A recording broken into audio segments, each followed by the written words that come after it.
So mga tol, magandang balita po para sa ating mga Pinoy boxing fans sapagkat sa kakatapos lang po ng laban ni Mel Fajardo sa bansang Argentina. Kalaban itong si Tobias Jeremias. Tinalo po ni Mel Fajardo itong si Jeremias. Bayan knockout sa round 1. Hindi po nito kinaya ang lakas ng Pinoy. Pagka-bell pa lang ng ring mga tol, bumitaw na agad si Mel Fajardo ng left hook. Bagsak agad itong kalaban. Nakabangon ito mga tol. At muli na naman ito bumagsak sa pangalawang pagkakataon. Nabilangan na naman siya ng referee. At muli na naman itong bumagsak sa pangatlong pagkakataon. Balak pa mandaya ng kalaban dahil nilaglag niya ang kanyang mouthpiece. Ilang minuto na lang bago matapos ang first round. Pero muli na naman pong pinabagsak ni Mel Fajardo itong kalaban. At dyan na po hininto ng referee yung laban. Dahil sa panalo ni Mel Fajardo mga tol, umabante na po ang record niya sa 14 wins, 3 losses and 2 draws. Habang yan na po ang pangalawang talo ni Tobias Jeremias, bumagsak na po ang record niya sa 18 wins, 2 losses and 1 draw. So magandang panalo po yan ni Mel Fajardo.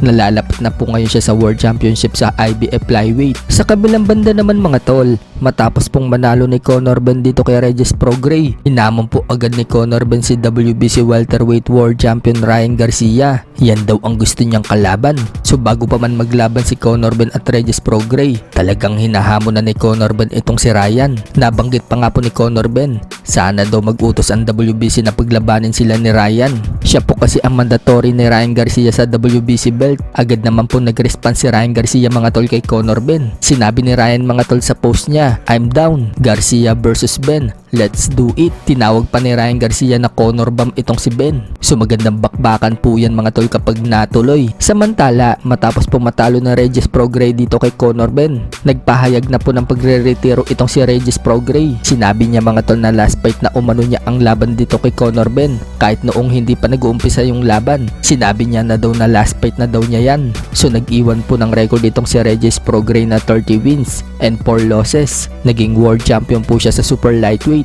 Mabibigat din po ang apat na tumalo sa kanya. Yan po ay sina Josh Taylor, Jack Catterall, Devin Haney, at ngayon si Conor Ben. Sa ibang banda naman mga tol, may Pinoy nga po na nanalo kahapon sa bansang Australia. Yan po ay si Rendon Opas. Tinalo po niya ang Australian fighter na si Kalu sa pamamagitan ng unanimous decision. Kahit na dumayo po ang Pinoy, nakuha pa din niya ang panalo kahit na umabot ng desisyon. Dahil sa panalo ng Pinoy mga tol, umabante na po ang record niya sa 5 wins and 1 loss with 4 knockouts. Habang yan na po ang pangatlong talo ng kalaban.